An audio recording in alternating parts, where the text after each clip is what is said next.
كلهم لما يهاجم الاهلي الكل اريد ان يتواجد في الدفاع. ابراهيم بايش وخطا يرتكب من زياد الجوهني.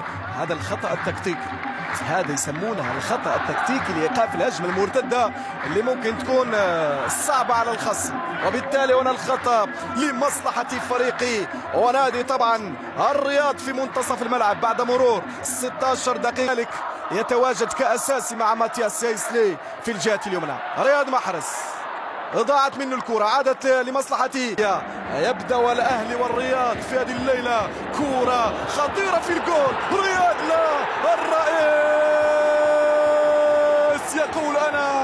كيسي يسجل للأهلي الثاني يا سادة. يأتي بضبط فرانكيسيه، تأتي بالهدف الثاني لفرقة الراقي. افرح فأنت اللقطة. هذه الكرة جابري فيجا يقول لك هذه اللمسة ما فيها شيء. رياض لم يتحكم بهدوء. قلت لكم الأهلي يسير المباراة بهدوء كبير، لا يتصرف.